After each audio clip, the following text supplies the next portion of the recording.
তোমাদের সবাইকে স্বাগত জানাচ্ছি জুম অনলাইন ক্লাসে।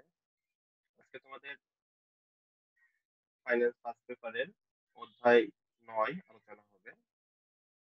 এটা প্রাথমিক ধারণা আলোচনা করা হয়েছে। এখন আমরা কিছু বিষয় দেখব, দেখার পরে এখানে যে ম্যাথ গুলো আছে সেই ম্যাথ গুলো একটু বোঝার চেষ্টা করব। চলো চলে যাই স্লাইডে।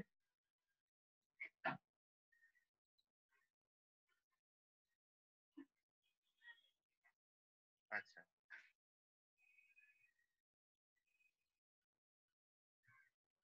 গত ক্লাসে আমি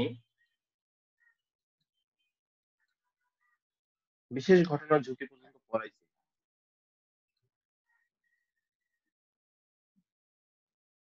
স্যার, বিশেষ ঘটনার ঝুঁকি পর্যন্ত পড়াইছি তো নাকি? Yes sir. আচ্ছা, আজকে তোমাদের যেটা পড়ানো হবে সেটা হচ্ছে বিনিময় হার ঝুঁকি।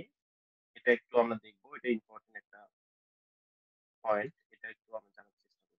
বিনিময় হার ঝুঁকি দেখো, বিভিন্ন ফার্ম বা একক বিনিয়োগকারী বিদেশি বিভিন্ন সিকিউরিটিজ এন্ড বন্ড কিনে বিনিয়োগ করেছে, তাছাড়া বিদেশি মুদ্রা কিনেছে। এই সকল বিনিয়োগের ক্ষেত্রে বিনিয়োগকৃত দেশের সাথে নিজ দেশের মুদ্রার বিনিময় হার লাভ ক্ষতির একটা গুরুত্বপূর্ণ নিয়ামক হিসেবে কাজ করে। যমুনা লিমিটেড মার্কিন যুক্তরাষ্ট্রের কোনো কোম্পানি $30,000 সিকিউরিটিজ 80 টাকা সমান সমান $1 বিনিময় হারে কিনে বিনিয়োগ করে এবং 3 মাস পর 85 টাকা সমান সমান $1 বিনিময় হারে উক্ত সিকিউরিটিজ বিক্রয় করে, তবে যমুনা লিমিটেডের আয় বাড়াবে। অর্থাৎ এখানে যে বিনিময় হার ঝুঁকিটা বলতেছে সেটা হচ্ছে যে কোনো ব্যক্তি বা প্রতিষ্ঠান বাহিরের দেশের সিকিউরিটিজ বা বন্ডে বিনিয়োগ করতে পারে, এর সাথে সাথে বাহিরের দেশের মুদ্রাও কিনতে পারে। বাহিরের দেশের সিকিউরিটিজ বা মুদ্রার সাপেক্ষে বা ওই দেশের যে মুদ্রার হারের সাথে আমাদের দেশের মুদ্রার হারে একটা কি করা হয়, তুলনা করা হয়। তো সেই বিষয়টা বলতেছে এখানে, সেটাই আমরা বোঝার চেষ্টা করব। তো এখানে এক্সাম্পলে যেটা বলছে সেটা হচ্ছে যমুনা লিমিটেড একটা কোম্পানি, সে মার্কিন যুক্তরাষ্ট্রে $20,000 সিকিউরিটিজ কিনছে। যে ডলারের প্রাইস ছিল বাংলাদেশি টাকায় 80 টাকা সমান সমান $1। 3 মাস পরে এটার ভ্যালু চেঞ্জ হয়ে গিয়ে দাঁড়াইছে 85 টাকা সমান সমান $1। তাহলে সেই ক্ষেত্রে তার আয়ের পরিমাণ কি দাঁড়াবে? অর্থাৎ সে বিনিয়োগ করছে $20,000, $20,000, আর এটার জন্য প্রত্যেকটা ডলারের জন্য সে 80 টাকা খরচ করছে। তার মানে সে 16 লক্ষ টাকা খরচ করছে। কত টাকা খরচ করছে? 16 লক্ষ টাকা। আচ্ছা, শুধুমাত্র ডলারের দাম বাড়ায় প্রাপ্তি, অর্থাৎ ডলারের দামটা বাজারে বেড়ে যাওয়ার ফলে তার প্রাপ্তি হয়েছে বা ওই মুহূর্তে তার লাভ হয়েছে $20,000। 20,000 সিকিউরিটিজ ইকুয়ালস টু $85। প্রত্যেকটা ডলারের দাম 80 টাকাতে বেড়ে 85 বা 85 টাকা হয়েছে। সেই ক্ষেত্রে তার বর্তমান যে মূল্য গিয়ে দাঁড়াইছে 17 লক্ষ টাকা। কত লক্ষ টাকা? 17 লক্ষ টাকা। সুতরাং তার লাভ হয়েছে এখানে কত?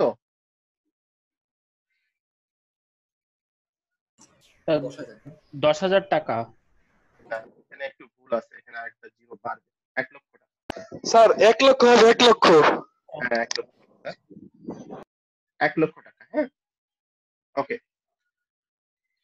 তাহলে আমরা পরে যে বিষয়টা দেখবো, যদি ডলারের দাম কমে যায় তাহলে সেক্ষেত্রে ক্ষতি হবে। এবং দেশি মুদ্রার তুলনায়, যে লাস্ট প্যাসেজটা, দেশি মুদ্রার তুলনায় বিদেশি মুদ্রার দাম কমে গেলে যে ঝুঁকির সৃষ্টি হয় তাকে বিনিময় হার ঝুঁকি বলে। তাহলে ডলারের দাম বেড়ে যাওয়ার ফলে তার লাভ হয়েছে, কিন্তু ডলারের দাম দেশি মুদ্রার তুলনায় যদি ডলারের দামটা বর্তমান মার্কেট প্রাইস যদি কমে যায় তাহলে আলটিমেট ভাবে তার লস হবে। তাহলে ওই লসের ফলে যে ঝুঁকিটা সৃষ্টি হবে সেটাকে বলা হচ্ছে বিনিময় হার ঝুঁকি। কোনো সমস্যা আছে এখানে স্বাক্ষর?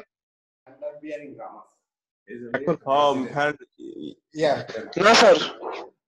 স্যার চলো, স্যার আমাদের বইতে লেখা আছে, শহীদুল্লাহ স্যারের বইতে লেখা আছে হচ্ছে বৈদেশিক মুদ্রার বিনিময় হার ওঠানামার কারণে যে ঝুঁকি সৃষ্টি হয় তাকে বিনিময় হার ঝুঁকি বলে, কিন্তু স্যার এখানে তো উঠানামার কথা বলা হয়েছে, এখানে তো স্যার কমার কথাটা বলা নেই। নামার কথা ঠিক আছে, ফ্ল্যাকচুয়েট যখনই করবে তখনই তোমার ঝুঁকির সৃষ্টি হবে। উঠা এবং নামা আমরা সবসময় নেগেটিভটাই ধরি, হ্যাঁ। যদি নেমে যায়, প্রাইসটা যদি কমে যায়, তাহলে আলটিমেট ভাবে কি হচ্ছে, আসলে ওইটা মানে ঝুঁকির সৃষ্টি হচ্ছে। আর যদি ওটা স্থির থাকে বা বেড়ে যায় সেক্ষেত্রে তোমার মুনাফা হবে। ক্লিয়ার? বুঝতে পারছো? Yes sir. আচ্ছা, তাহলে এই পর্যন্তই যেটা দেখছো দেখো, এখন পরের যে বিষয়টা সেটা একটু আমরা দেখি। এই ঝুঁকিগুলোকে আমাকে কি করতে হবে? ঝুঁকিগুলোকে আমাকে পরিমাপ করতে হবে। অর্থাৎ কোনো একটা ব্যবসা প্রতিষ্ঠান তাকে বিজনেস করতেই হবে এবং ঝুঁকিকে নিয়েই বিজনেস করতে হবে। আলটিমেট ভাবে আমাদের ঝুঁকি সবসময় ফেস করতেই হবে। ঠিক আছে? তো ঝুঁকি ফেস করার ক্ষেত্রে আমাদের যে বিষয়টা বিজনেসম্যানদের বা বিনিয়োগকারীদের যেটা জানা প্রয়োজন সেটা হচ্ছে ঝুঁকির পরিমাণটা কতটুকু আসলে। মানে এই ঝুঁকিটা কি আমাদের আওতার মধ্যে না আওতার বাহিরে? আসলে এটা আমরা পরিমাপ করে এটা আমি জানতে চাচ্ছি যে ঝুঁকির অবস্থাটা কি। তাহলে ঝুঁকি পরিমাপের বিভিন্ন পরিসংখ্যানিক পদ্ধতি রয়েছে। এখানে আমরা ঝুঁকি পরিমাপের নিম্নোক্ত পদ্ধতি নিয়ে আলোচনা করব। প্রথম যেটা নিয়ে আলোচনা করব, তাহলে দেখো ঝুঁকি পরিমাপের বিভিন্ন যে পদ্ধতিগুলার সেই পদ্ধতিটা হচ্ছে পরিসংখ্যানিক পদ্ধতি। এই পদ্ধতিটা কি? পরিসংখ্যানিক পদ্ধতি। ক্লিয়ার? তাহলে এখানে আমরা তিনটা পরিসংখ্যানিক পদ্ধতি নিয়ে কথা বলবো। একটা হচ্ছে আদর্শ বিচ্যুতি, একটা হচ্ছে সম্ভাবনা বিন্যাস, আর একটা হচ্ছে বিভেদাঙ্ক। একটা হচ্ছে আদর্শ বিচ্যুতি, যেটা ইংলিশে বলা হয় স্ট্যান্ডার্ড ডেভিয়েশন, আর একটা হচ্ছে সম্ভাবনা বিন্যাস প্রবাবিলিটি ডিস্ট্রিবিউশন, আর একটা হচ্ছে বিভেদাঙ্ক বা কোএফিসিয়েন্ট অফ ভেরিয়েশন। ঠিক আছে? যারা তোমরা পরিসংখ্যান করছো বা পরিসংখ্যান করতেছো তারা এই ধরনের ম্যাথ করে আসছো, তোমরা এই বিষয়গুলো জানো। কিন্তু এখানে ফাইন্যান্স রিলেটেড আমরা ডাটাগুলা বা উপাত্তগুলা এখানে ইনপুট করে বা বসায়ে এখানে আমরা ক্যালকুলেশনটা করব। ওকে স্যার, কোনো সমস্যা? না স্যার। এখন আমরা যেটা দেখবো সেটা হচ্ছে যে তোমরা আমি আজকে ম্যাথ নিয়ে আলোচনা করব। তো তোমাদের যেটা করতে হবে সেটা হচ্ছে যে মনে করো ফর্মুলা গুলো জানতে হবে, তাই না? তো মুনাফার হারের ফর্মুলা আমাদের নরমালি প্রশ্নে তোমাদের যে প্রশ্নগুলোতে নরমালি মুনাফার হারটা দেওয়া থাকে। আর যদি দেওয়া না থাকে সেই ক্ষেত্রে এটা করতে হবে। এটা খুব বেশি গুরুত্বপূর্ণ না। তারপরে দেখো গড় মুনাফার হার কি? এটা গড় মুনাফার হার। গড় মুনাফার হারটা হচ্ছে এভারেজ রেট অফ রিটার্ন। তাহলে ওইটাকে যদি করতে চাও তাহলে তোমাকে করতে হবে সামেশন অফ আর, অর্থাৎ কত বছরের মুনাফা বা কয়টা মুনাফা সেটা তোমাকে যোগ করতে হবে সবগুলা মুনাফা।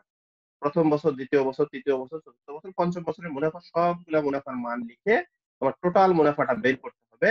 আর তারপরে এন দ্বারা ভাগ করছে। এনটা হচ্ছে নাম্বার, মানে কয়টা মুনাফার সংখ্যা। মুনাফার সংখ্যা যদি আমার 5টা হয় 5 বছরে 5, যদি 7 বছর হয় 7 বছরে 7। তাহলে টোটাল মুনাফাকে ওই বছর সংখ্যা দ্বারা বা কতটা এটা দ্বারা ভাগ করলেই আমাদের গড় মুনাফার হারটা আমরা পেয়ে যাবো। কোনো সমস্যা আছে? এটা নিয়ে কোনো কোশ্চেন আছে? না স্যার। আচ্ছা, না স্যার। তারপরে আমরা ম্যাথ করাবো, ম্যাথে যা ভালো মতো বুঝতে পারবা। আচ্ছা, এইটা হচ্ছে আমাদের যেটা বললাম এইচডি, স্ট্যান্ডার্ড ডেভিয়েশনের ম্যাথের ক্ষেত্রে। ঠিক আছে? এইচডির ক্ষেত্রে এটা ব্যবহার হয়। আর পরেরটা হচ্ছে দেখো প্রত্যাশিত আয় হার বা মুনাফার হার, যেটা সম্ভাবনা বিন্যাসের ক্ষেত্রে। যে আমরা এখানে ম্যাথ যেটা করলাম সেটা হচ্ছে একটা হচ্ছে কি করলাম, আদর্শ বিচ্যুতি, আর একটা হলো সম্ভাবনা বিন্যাস, তাই না? তো সম্ভাবনা বিন্যাস দিয়েও আমরা ম্যাথ করি। সেটা হচ্ছে যেখানে তোমাদের সম্ভাবনা দেওয়া থাকবে, ওটাও কিন্তু আমরা ঝুঁকিটা পরিমাপ করতেছি, ওটাও কিন্তু স্ট্যান্ডার্ড ডেভিয়েশন। হ্যাঁ, কিন্তু ওইটাকে বলা হচ্ছে প্রবাবিলিটি ডিস্ট্রিবিউশন, কারণ ওটা সম্ভাবনার প্রেক্ষিতে। আরেকটা আমাদের যেটা আদর্শ বিচ্যুতি করতেছি সেটা অতীত অর্জিত আয়, মানে বিগত কয়েক বছরের আয় আছে, সেই ক্ষেত্রে আমরা ওখানে ঝুঁকিটা পরিমাপ করছি। আর সম্ভাবনা বিন্যাসটা হচ্ছে একটা বছর বা একটা সময়কে কেন্দ্র করেই তারা টার্গেট করে ম্যাথটা করে। ওই বছরের মধ্যে কয়েকটা সম্ভাবনা থাকে, 2টা বা 3টা সম্ভাবনা দেওয়া থাকে, 3টা ম্যাক্সিমাম 3টা দেওয়া থাকে, ওই 3টা সম্ভাবনার ডিপেন্ড করে থাকে। সেই ক্ষেত্রে প্রথমটার ক্ষেত্রে ওইটারও গড় মুনাফার হার, পরেরটা হচ্ছে ওটাও গড় মুনাফার হার, কিন্তু এখানে বলা হচ্ছে প্রত্যাশিত আয় বা মুনাফার হার। জাস্ট নামটা একটু ভিন্ন। দেখো এখানেও আর বার, আবার হচ্ছে এখানেও আর বার, তাই না? এখানে দুটাতে কোনো সমস্যা হওয়ার কথা না। তো এখানে বলা হচ্ছে সামেশন। সামেশন শব্দের অর্থ হলো যোগফল বা সমষ্টি। সামেশনটা দেওয়া হচ্ছে সামনে, তারপরে বলা হচ্ছে আর, আরটা বলা হচ্ছে রেট অফ রিটার্ন বা আয় হার, প্রত্যেকটা কম্পোনেন্টের আয় হার। তারপর পি তে বলা হচ্ছে প্রবাবিলিটি, সম্ভাবনা। অর্থাৎ 3টা যদি আয় হার থাকে 3টা আমার সম্ভাবনা থাকবে। তাহলে প্রথমটা আয় হারের সাথে প্রথম সম্ভাবনা, দ্বিতীয় আয় হারের সাথে দ্বিতীয় সম্ভাবনা, তৃতীয় আয় হারের সাথে তৃতীয় সম্ভাবনা। এটা যখন ম্যাথ করাবো খুব ভালো মতো বুঝতে পারবা, কোনো সমস্যা নাই। জাস্ট এটা মাথায় নাও যে বিষয়টা এমন। তারপরে আমরা আদর্শ বিচ্যুতির যে ফর্মুলাটা দেখবো, আদর্শ বিচ্যুতিকে কি দ্বারা প্রকাশ করা হয়? সিগমা। এটাকে বলা হয় সিগমা। সিগমা, হ্যাঁ। আদর্শ আদর্শ বিচ্যুতি, মিউট করে ফেলো তানভীর। আচ্ছা, আদর্শ বিচ্যুতিকে সিগমা দ্বারা প্রকাশ করা হয়, সিগমা চিহ্নটা হলো এইটা। তাহলে এটা সমান সমান আমরা জানি রুট ওভার, আর এখানে সামেশন দেওয়া হয়েছে, এখানে আর মাইনাস আর বার, আরটা হচ্ছে আয় হার আর আর বারটা হচ্ছে গড় আয় হার। তাহলে এই দুটার যে ডিফারেন্স সেটাকে আমরা বর্গ করব, বর্গ করে বছর সংখ্যা দ্বারা ভাগ করে এক দ্বারা বিয়োগ করব, বিয়োগ করলেই আমরা আসলে আদর্শ বিচ্যুতিটা পেয়ে যাব। তারপরেটা আমি দেখাচ্ছি সম্ভাবনা বিন্যাসের ক্ষেত্রে। জাস্ট এটাও সিগমা দ্বারা প্রকাশ করছে, এখানে হচ্ছে আর মাইনাস আর বারের উপরে হোল স্কয়ার গুণন পি। তাহলে আরটা হচ্ছে রেট অফ রিটার্ন বা আয় হার, আর বারটা হচ্ছে গড় আয় হার। তানভীর ভিডিও অফ করো। গড় আয় হার, আর এর পি দ্বারা কি বোঝাচ্ছে স্যার? প্রবাবিলিটি। প্রবাবিলিটি শব্দের অর্থ হলো সম্ভাবনা, সম্ভাবনাটা দেওয়া থাকবে সেটা। আর 6 নম্বর যে ফর্মুলাটা সেটা হচ্ছে দেখো বিভেদাঙ্ক। বিভেদাঙ্ক শব্দের বিভেদাঙ্কটা হচ্ছে সিভি, কোএফিসিয়েন্ট অফ ভেরিয়েশন। তাহলে আমরা আদর্শ বিচ্যুতিকে যদি গড় আয় হার দ্বারা ভাগ করি, করে 100 দ্বারা গুণ করলে আমরা আসলে সিবিটা পেয়ে যাব। ঠিক আছে? তো সিবিটা কেন করা হচ্ছে ওটা পরেই আমি জাস্ট বুঝাই দিচ্ছি। এই আমাদের 6টা সূত্র আমি দেখাই দিলাম এখান থেকে।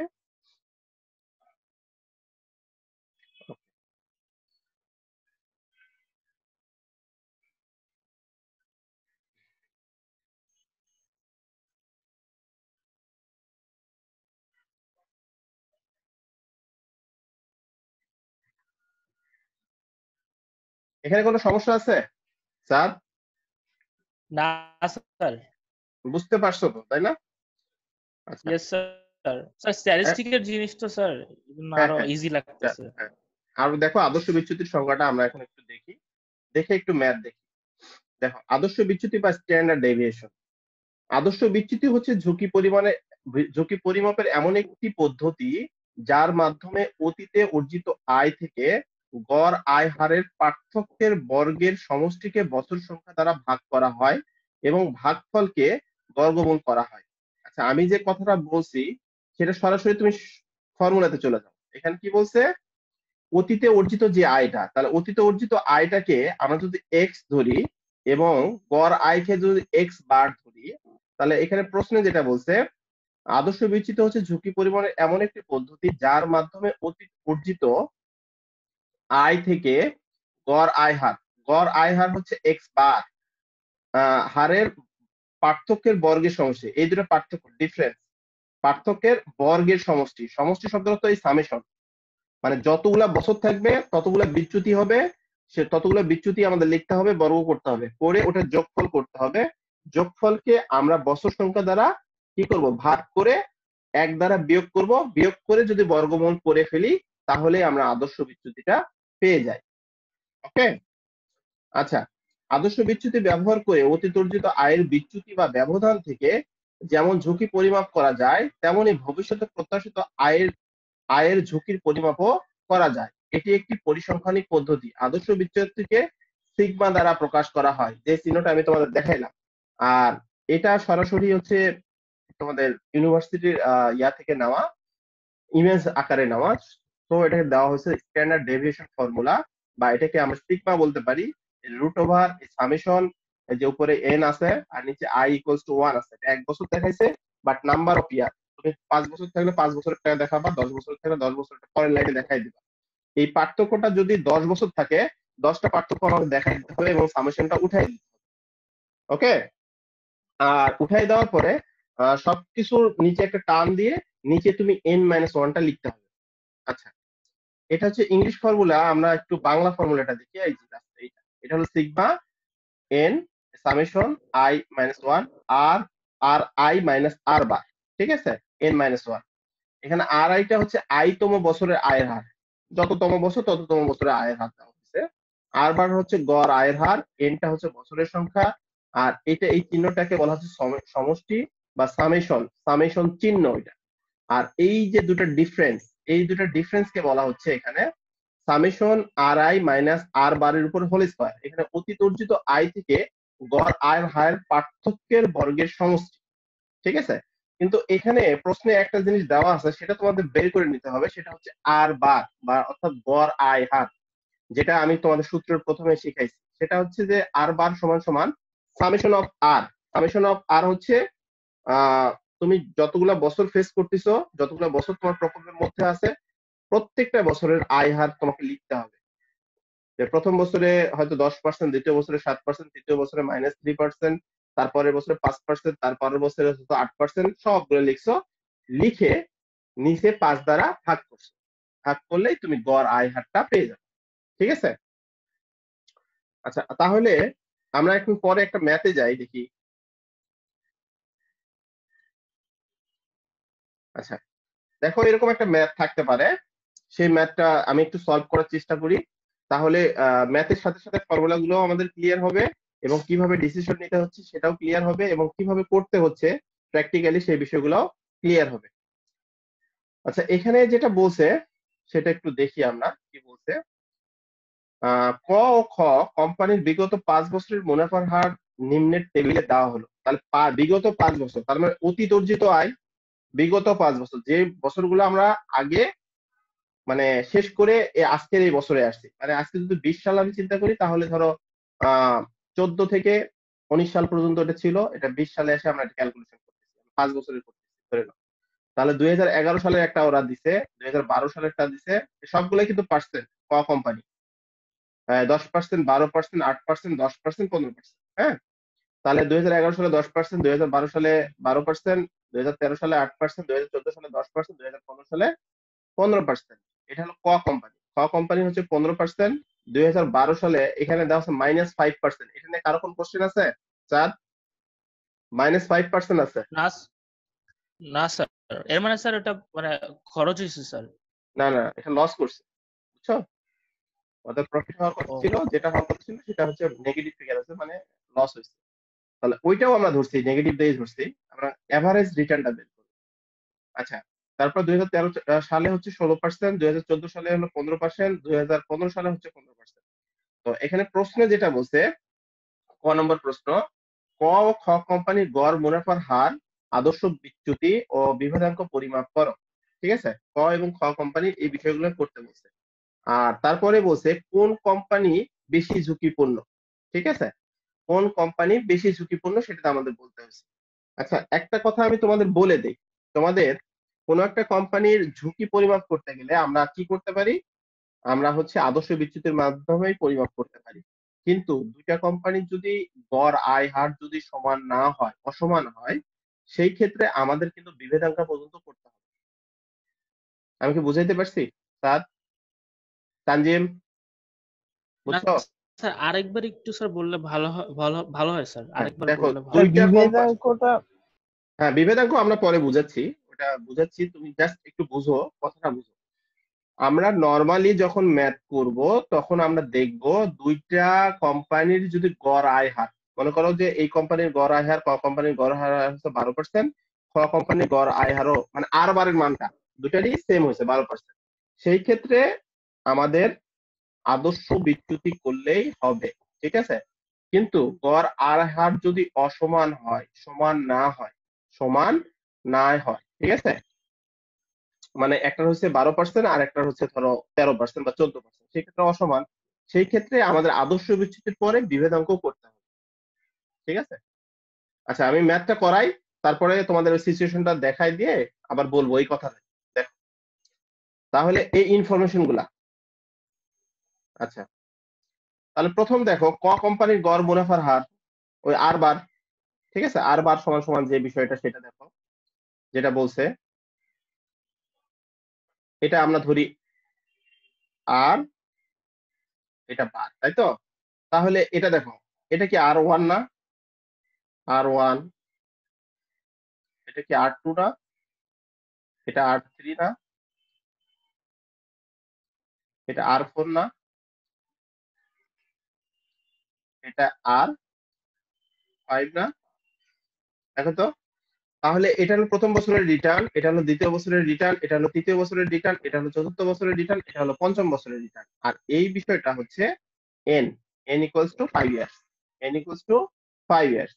তাহলে ক কোম্পানির 5টা মুনাফার হার বা রেট অফ রিটার্ন আমরা যোগ করছি, 10%, 12%, 8%, 10%, 15%, সব মিলে টোটাল মুনাফার হার গিয়ে দাঁড়াইছে আমাদের 55%। ঠিক আছে, ওটাকে আমরা এভারেজ করব, মানে এমন একটা রিটার্ন করব যে প্রত্যেক বছর আমরা সেম, ঠিক আছে।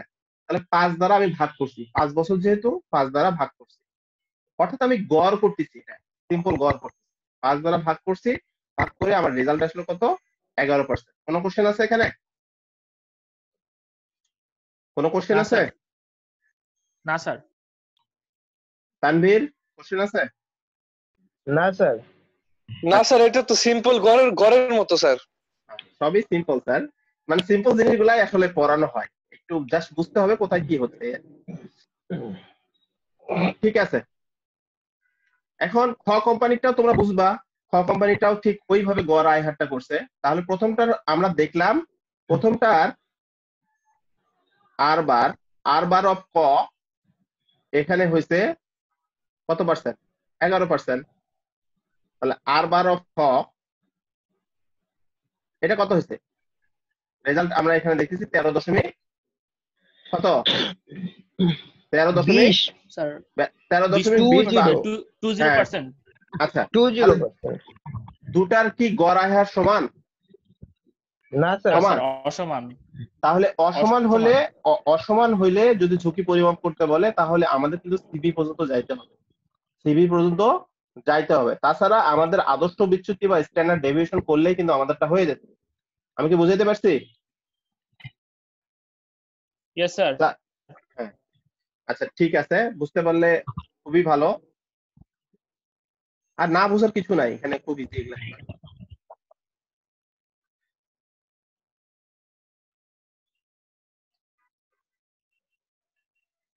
আচ্ছা, তাহলে আমরা এখন দেখি আদর্শ বিচ্যুতির ইয়াটা দেখি একটু কি বলছে এখানে। দেখো, এখানে বলছে আদর্শ বিচ্যুতি ফর্মুলাটা বলছে, দেখো এটা যেহেতু অতীত অর্জিত আয়, সেক্ষেত্রে সামেশন, এটা হলো সিগমা, এটা হলো সামেশন অফ, এটা আর মাইনাস আর বারের উপর হোল স্কোয়ার n-1। তাহলে এই সামেশনটা যখন আমি উঠাই দিব, এই সামেশনটা যখন আমি কি করব, উঠাই দিব, এই এই এই সামেশনটা যখন আমি উঠাই দেব, এটা রাখবো না, সেই ক্ষেত্রে আমাকে কি করতে হবে, এই যে ব্যাপারটাকে ওটা বিশ্লেষণ করে লিখতে হবে। তাহলে আমাদের এখানে বছর সংখ্যা আছে 5টা, তাহলে এই দুটোর যে ডিফারেন্সটা, এটাই হচ্ছে বিচ্যুতি। এটা কি হচ্ছে স্যার, বিচ্যুতি হচ্ছে, কি চ্যুতি। বিচ্যুতি। হ্যাঁ, ওই যে গড় আয় হার থেকে শুধুমাত্র আয় হারের যে পার্থক্যটা, সেটা হলো বিচ্যুতি। তাহলে তোমার বছর সংখ্যা জয়টা থাকবে, বিচ্যুতিও তয়টা দাঁড়াবে। ঠিক আছে, তাহলে প্রথম বছরে আয় হার এখানে 10%, এই যে অঙ্কে দেখতেছি আমরা 10% গড় আয় হারটা আমরা বিয়োগ করছি, তাহলে প্রথম বছরের বিচ্যুতিটা শেষ। দ্বিতীয় বছরের আয় হার হলো এখানে 12%, তাহলে আর এর মান হচ্ছে 12 এবং আর বারের মান হচ্ছে 11। এই দুটোর যে বিচ্যুতির যে ডিফারেন্সটা, সেটা আমরা দেখাই দিয়ে বর্গ করছি, শেষ। কারণ সামেশন আমি উঠাই দিছি, তার মানে প্রত্যেকটা কাজ করে করে দেখাইতে হবে। তা তৃতীয় বছরের আয় হার হচ্ছে 8%, এই 8% কে গড় আয় হার দ্বারা আমরা কি করছি, বিয়োগ করে বর্গ করছি, মানে তৃতীয় বছরের বিচ্যুতির যে ডিফারেন্স এবং বর্গ শেষ, ওটাও করে ফেলছি, সামেশনের কাজ আমরা করতেছি। চতুর্থ বছরে যাব, চতুর্থ বছরে আয় হার হচ্ছে 10% এবং এখানে গড় আয় হার হচ্ছে আমাদের 11%। এই দুটোর যে ডিফারেন্স এবং এটার যে বর্গ, এটাও আমরা করে ফেলছি। তাহলে চতুর্থ বছর শেষ, এখন আমি চলে যাচ্ছি কোথায়, পঞ্চম বছরে। পঞ্চম বছরে আমাদের আয় হার হচ্ছে 15% এবং গড় আয় হার হচ্ছে আমাদের 11%। তাহলে 15 থেকে 11 বিয়োগ করে আমরা আবার বর্গ করছি। এই সামেশনটা বুঝতে পারছো এখন? তানজিম, স্বাক্ষর, স্যার আরেকবার বলবেন স্যার। স্বাক্ষর, স্বাক্ষর, স্যার আবার একটু বলে দেন স্যার। সাত, বুঝছো? Yes sir, yes sir. আচ্ছা আচ্ছা, সামেশন শব্দের অর্থ হলো সমষ্টি। হ্যাঁ, তাহলে তোমাদের একটা কথা বলি, এই প্রকল্পটা বা প্রজেক্টটার 5টা রেট অফ রিটার্ন আছে, 5টা আয় হার আছে। 5টা আয় হার আছে এবং আমরা বের করছি হচ্ছে একটা হচ্ছে গড় আয় হার। ঠিক আছে, তাহলে আমরা নর্মালি যেটা জানি, গড় আয় হার এবং আমাদের আয় হার, এই দুটো ডিফারেন্স যদি 0 হয়, তার নর্মালি আমাদের বিচ্যুতির পরিমাণটা 0 হবে। ঠিক আছে, কিন্তু আমাদের দেখাই দিতে হবে, আমাদের 5টার ক্ষেত্রে 5টা বিচ্যুতি দেখাইতে হবে, কারণ এখানে ফর্মুলাতে লেখা আছে আর মাইনাস মাইনাস আর বার লেখা আছে না? এই যে তারপরে কি আছে, হোল স্কয়ার আছে। তাহলে এর উপর এর সামনে আবার কি আছে, সামেশন আছে। তার মানে এই সামেশনটা যখন আমি তুলে দিব তখন আমাদের লিখতে হবে আর ওয়ান মাইনাস আর বার এর উপরে হোল স্কয়ার। প্রথম বছরেরটা দেখাইলাম। তারপরেরটা লিখতে হবে আর টু মাইনাস আর বার হোল স্কয়ার। আমি কি বুঝাইতে পারছি? এই দুটা বুঝছো? প্রথম Yes, বছরের জি স্যার। প্রথম বছরের রিটার্ন, তারপর গড় আয় হার, এটা বর্গ করলা। দ্বিতীয় বছরের রিটার্ন গড় আয় হার বর্গ করলা। তৃতীয় বছরের রিটার্ন মাইনাস গড় আয় হার বর্গ করলা। চতুর্থ বছরের রিটার্ন মাইনাস গড় আয় হার বর্গ করলা। পঞ্চম বছরের রিটার্ন এটা minus average rate of return বা গড় আয় হার, এটা বর্গ করলা।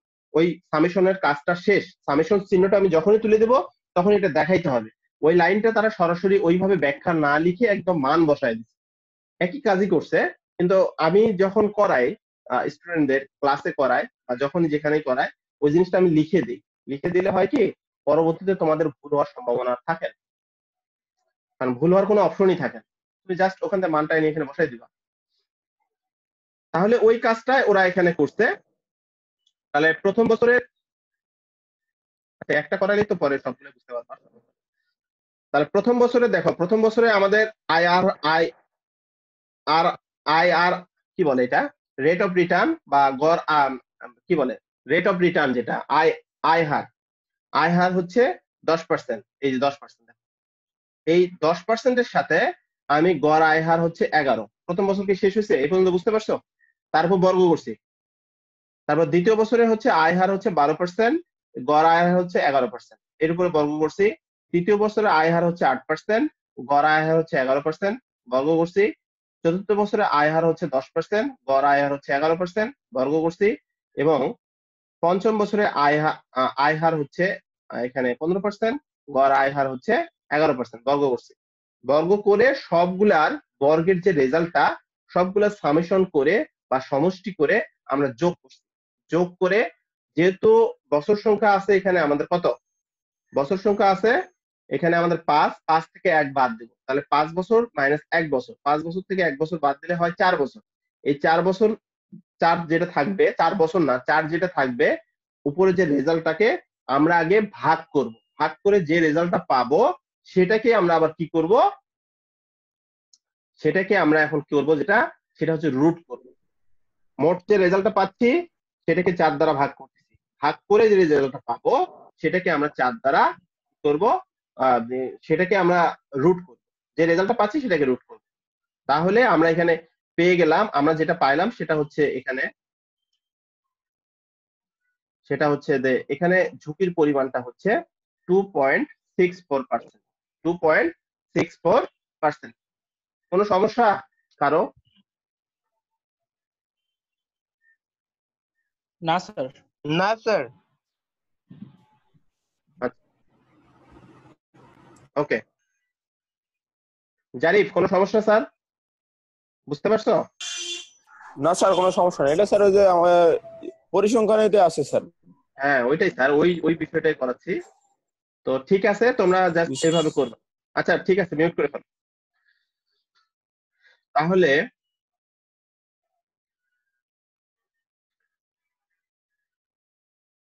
আচ্ছা, তাহলে ওরা ঠিক ওইভাবে খ কোম্পানিটা করছে। খ কোম্পানিটা করার পরে এখানে গড়, মানে এখানে আদর্শ বিচ্যুতি খ কোম্পানিটা আসছে 11%। কত পার্সেন্ট আসছে? 11%। এখন আমরা যেটা করব সেটা হচ্ছে বিভেদাঙ্কর কথা আমি তোমাদের বলছিলাম।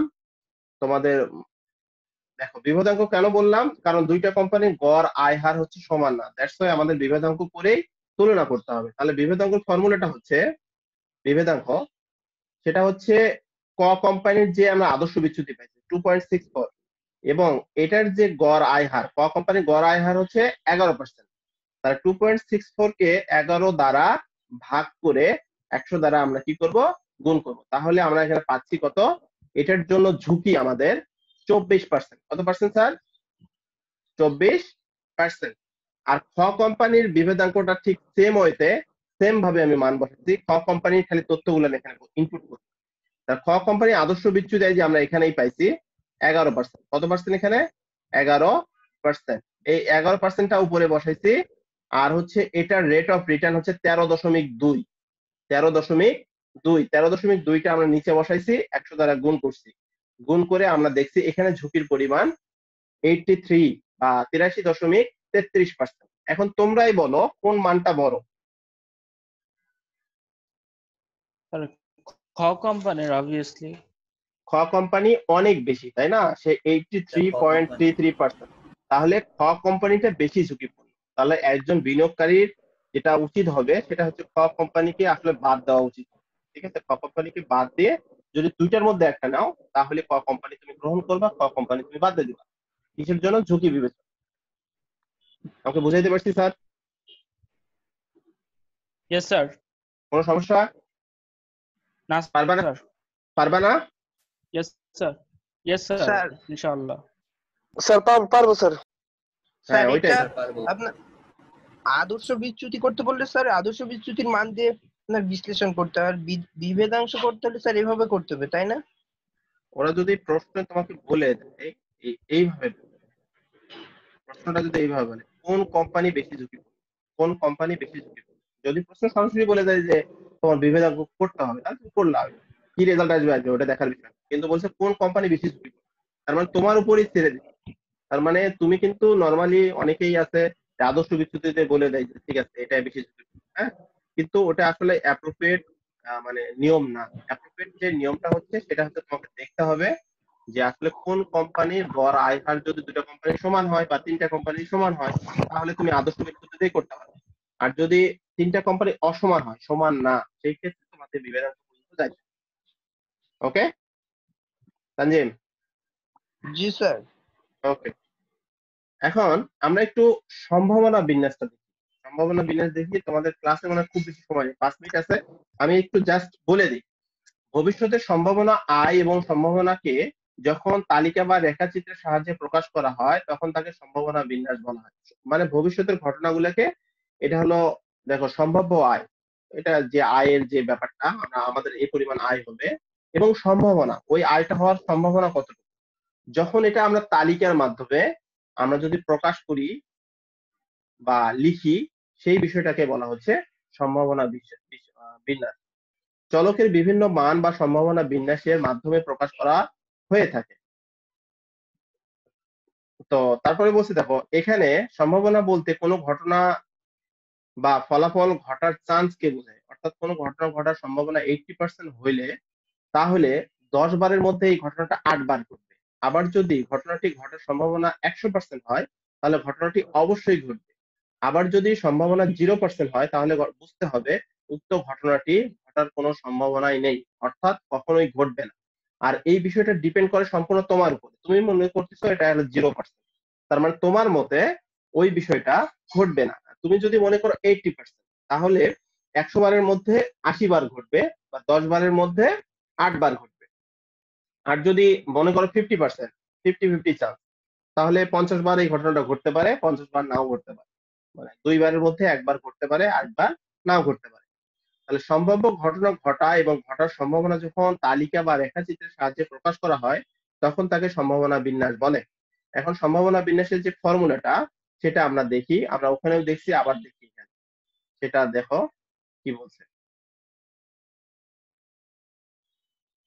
সেটা হচ্ছে দেখো এখানে বলা হচ্ছে আদর্শ বিচ্যুতি সামেশন, এটা রুট ওভার দিয়ে, এটা হচ্ছে আর মানে আয়, আয় হার মাইনাস আর বারটা হচ্ছে এভারেজ রেট অফ রিটার্ন, বা এখানে বলা হচ্ছে এক্সপেক্টেড রেট অফ রিটার্ন বা প্রত্যাশিত আয় হার। এটাকে বর্গ করে আবার আমরা সম্ভাবনা দ্বারা কি করব? গুণ করব। তাহলে সামেশনটা উঠাই দিলে যে ঘটনাটা ঘটবে প্রতি বছরই ওই ঘটনাটা আমাকে দেখাই দিতে হবে। তাহলে দেখো এখানে একটা ম্যাথ আছে, ম্যাথটা আমরা একটু দেখার চেষ্টা করি। যে এখানে 3টা আয়ের হার দেওয়া আছে। এটা হচ্ছে যে 3টা অবস্থা, এক্স এবং ওয়াই এবং জেড। হ্যাঁ, 3টা কোম্পানির কথা বলছে এখানে। তাহলে এটা আবার 3টা অবস্থা তারা দেখাই দিছে। তাহলে দেখো এখানে বলা হচ্ছে মন্দা অবস্থায় হলো 10%, স্বাভাবিক অবস্থায় 14%, তেজি অবস্থায় হলো 16%, এইভাবে বলছে। ঠিক আছে, এইভাবে বলে দিছে। আমি তোমাদের এই ম্যাথটাও তোমাদের দিয়ে দিব। তো এটা একটা অবস্থা। এখন প্রশ্নটা একটু না পড়লে বোঝা যাবে না। দেখো তিনটি প্রকল্পের আয়ের সম্ভাবনা, প্রথমটা সম্ভাবনা হচ্ছে 25%। এই যে মন্দা অবস্থায় হলো 25% এবং স্বাভাবিক অবস্থায় হচ্ছে এখানে বলছে যে 50%, ঠিক আছে। এবং তেজি অবস্থার এটা আয়ের সম্ভাবনা হচ্ছে 25%। তাহলে প্রথমটা হলো 25, তারপরটা হলো 50, তারপরটা হচ্ছে 50, তারপরটা হলো 25, সব মিলে 100%। মানে যতগুলো সম্ভাবনা আছে টোটাল সম্ভাবনাকে আমরা 100% কনভার্ট করব। আর যদি ওটাকে মানে দশমিকে কনভার্ট করি তাহলে ধরো 0.25, 0.50, 0.25 সবগুলো মিলে যোগফল হবে 1, ঠিক আছে। সেই জিনিসটা আমরা দেখাবো এখানে। তো দেখার পরে জাস্ট এই যে সম্ভাবনাটাকে ওইভাবে তারা করছে যে এখানে এই দেখো আর বার বা প্রত্যাশিত আয় হার, এই দুটার সামেশনটা উঠাই দিয়ে প্রত্যেকটা জিনিসই গুণ করছে, ঠিক আছে। একটু ম্যাথটা তোমরা দেখো, নেক্সট ক্লাসে আমি তোমাদের এটা আলোচনা করব। আর এটার পাশাপাশি পোর্টফোলিওর ম্যাথগুলো একটু ফর্মুলাটা দেখবা এবং দুই একটা ম্যাথ বোঝার চেষ্টা করবা, পোর্টফোলিও নিয়ে কথা বলবো। ওভারঅল আমি দুইটা ক্লাস নিয়ে ওই নেক্সট ক্লাসটা নিয়ে তোমাদের শেষ করে দেবো। আর পাশাপাশি আমি ওটার পাশাপাশি তোমাদের এমসিকিউ নিয়ে একটু টিপস দিব। তার মানে তোমরা একটু পড়ে আসো, তোমরা একটু পড়ে আসলে আমার সময় কম লাগবে, তার মানে এদিক সময় দিতে পারবো। আর তোমরা না পড়ে আসলে আমি কিন্তু সময় দিতে পারবো, ঠিক আছে। আমি কি বুঝাইতে পারছি? Okay sir. জি স্যার। তাহলে Yes, তোমাদের sir. এই যে দুইটা ম্যাথ আছে, একটা হচ্ছে সম্ভাবনা বিন্যাসের ক্ষেত্রে আর একটা হচ্ছে আদর্শ বিচ্যুতির ক্ষেত্রে, সেই দুটা ম্যাথের আমি ইমেজ পাঠিয়ে দিব। এই দুটা ম্যাথ একটু দেখো, বাসায় লিখো, দেখে প্র্যাকটিস করো, হ্যাঁ। তো ওকে স্যার। এই হলো অবস্থা। তোমরা একটু পড়ালেখা করো, সবাই কষ্ট করতেছো, পরীক্ষা শুরু হচ্ছে ঈদের আগে, ভালো একটা নিউজ, পড়ালেখা করো, হ্যাঁ। সবাই ভালো থেকো, সুস্থ থেকো। আজকে এই পর্যন্ত, হ্যাঁ। আসসালামু আলাইকুম স্যার। স্যার আসসালামু আলাইকুম স্যার। ওয়ালাইকুম আসসালাম।